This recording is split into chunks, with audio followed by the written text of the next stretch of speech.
Hello. Welcome back. Welcome to Get Unready With Us, Yes. where we are going to show you our nighttime shenanigans, basically. Yeah, just a little night facial routine that I like to do. The secret to my beauty and vitality. If you can't tell, his skin is perfect. Yeah. Yeah. Hashtag no filter. Mm-hmm. Welcome to the bathroom. And now that we're under the nice harsh lighting, you can see more deeply my need for moisture. But for one, I use this first. It's very light and absorbent. We found that on sale at Walmart. Yeah, it was like $3. It's probably worth like $30 though. It's got AHA, BHA, PHA, and Centella 70%. So basically alpha hydroxy, stuff like that. Hyaluronic acid, stuff like that. So we're just gonna work a little bit of this in.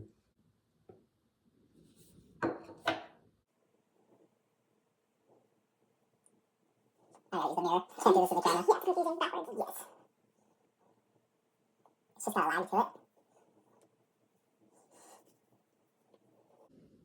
And I actually do a little bit of this on my knuckles because they can use all the help they can get. They dry out bad in the wintertime. Yeah.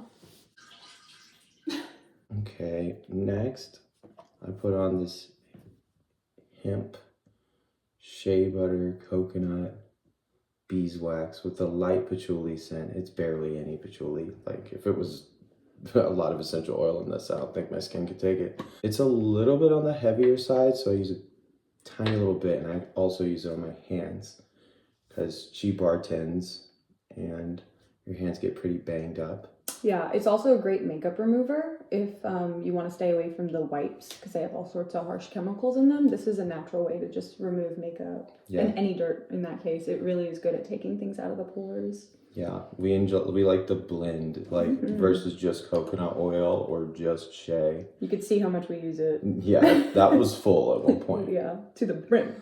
It's sort of an olive sort of greenish color, but once you spread it out on your skin, it doesn't change the color at all. And it absorbs pretty nice, and mostly though, it just coats it and creates like an even protective layer. It makes it where your pores are not gonna get clogged by anything else. It kind of covers your pores. And I think that's the wax, the beeswax has like a sealing property to it. Oh, it's really nice actually, especially after putting on a little light moisturizer like we did. And then you use this to sort of seal it in.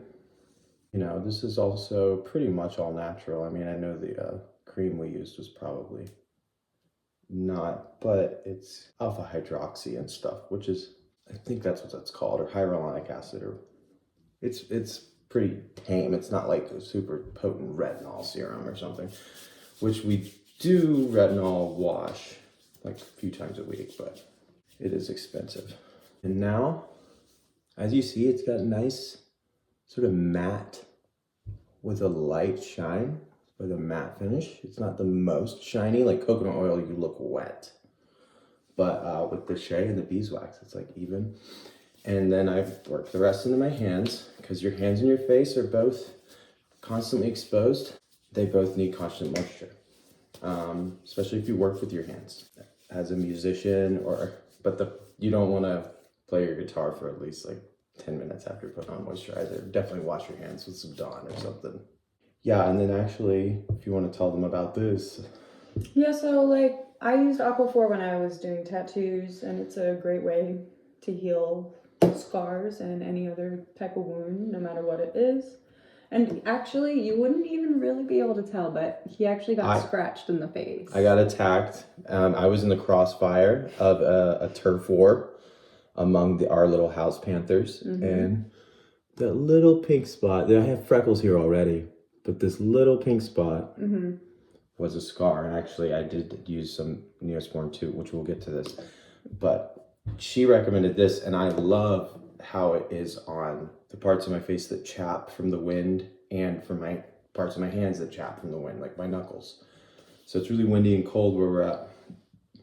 So this is great for that. Now during the summer, I'd probably be using sunscreen and stuff. I wouldn't need this thick mineral oil bullshit, but it makes a big difference in the wintertime. And yeah, I like to not even touch it to my hands because it's so thick. I just blot a little bit onto my knuckles and then I go like this. That way it doesn't track my handprints when I touch stuff. And now you see how shiny and oily that is? Yeah. I only use that on the very outer parts of my skin. And look, I put it on my pink before I put it on my face. I'm sorry, the audio is probably bad from back there. Before I put it on my face, I just use my pinky because I don't want to get it anywhere near my phone. And this is where I chap. I can't believe I never heard of it. I've been a welder, I've worked in warehouses, and we had the working hands and all kinds of scrubs and stuff, and no one ever mentioned aquifer. And you can use it on your lips. And then final stage, Neosporin for aforementioned cuts so that you don't get zombie hands. Yes, you said that apparently bartenders' hands can rot a little bit. Mm-hmm. It's like boot rot in Vietnam. Yeah, it's bar rot, and it's pretty crazy looking. Yeah, dishwashers get the same thing. Yeah, it's because, like, we don't have a washer, so we hand wash everything, and that's the old-fashioned way, you know. We have a tub of soapy water, hot water, and then bleach water. So the final step of bleaching your hands all day, like, it's just horrible for your skin. That's what you call sani. Dishwashers call it the sani. And yeah, that stuff will bust your hands. But yeah, I just spot treat my little cuts, and they're from the cats and stuff like that. And actually moving and setting up equipment bangs your hands up real bad. You don't realize how tough music equipment is until you bump it into your wall, and it'll just go right through the wall. Mm-hmm. Like, you can bump the corner of a couch into a wall, no problem. You bump a road case or a guitar amp or something into the wall, and it's going right through it. So music equipment is real rough on the hands too. But yeah, anyways, that's my little moisturizer routine. Thought I would share it. And as you see, we are very shiny, but it's not as thick and heavy as you would think. It absorbs very nicely. And when I wake up the next morning, I don't feel any residue. And actually too, I forgot to mention the stuff, the shea, the coconut, and beeswax and stuff, also very good for your hair. I use it for the little baby hairs around my beard. I use it for the edges of my hairline. It keeps everything very organized. It doesn't get too stringy and oversaturated.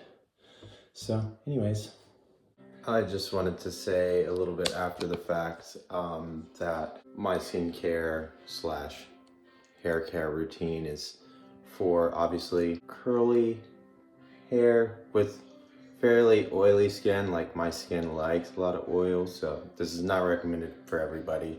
I definitely wouldn't just recommend it to anyone. Like, I'm blessed, I've never had acne. I just have freckles, sort of ruddy tones, and the curls, which, you know, requires a very specific sort of routine. So yeah, I don't just recommend this to anybody, but for people with my skin and hair type, I found it is lovely. Thank you.